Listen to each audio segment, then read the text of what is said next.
New Zealand পাকিস্তানের পথ ধরে বিশ্বকাপের প্রথম রাউন্ড থেকে বিদায় নেওয়ার সংখ্যা ছিল ইংল্যান্ডের সামনেও, তবে সেটি দূর হয়েছে স্কটল্যান্ডের বিপক্ষে অস্ট্রেলিয়ার জয়ে।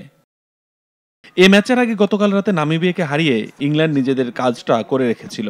বৃষ্টিবিঘ্নিত ম্যাচে নামিবিয়ার বিপক্ষে 41 রানের জয়ের পর প্রার্থনায় ছিল অস্ট্রেলিয়ার জয়ের, কেননা স্কটল্যান্ড এই ম্যাচ থেকে 1 পয়েন্ট পেলেও বিদায় নিতে হতো বিশ্ব চ্যাম্পিয়নদের।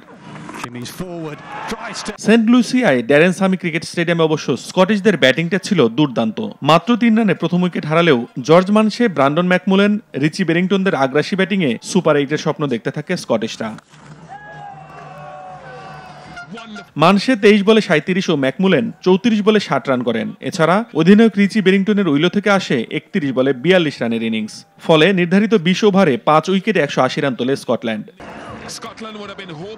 জয়ের লক্ষ্যে খেলতে নেমে অস্ট্রেলিয়াও শুরুতে মাত্র 2 রানে ওয়ার্নারের উইকেট হারায়। এরপর দলীয় 34 রানে 8 করা মিশেল মার্শও বিদায় নিলে চাপে পড়ে অস্ট্রেলিয়া।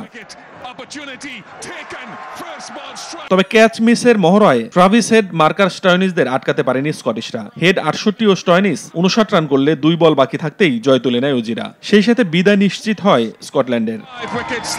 আতিকুল ইসলাম শাকিল, RTV।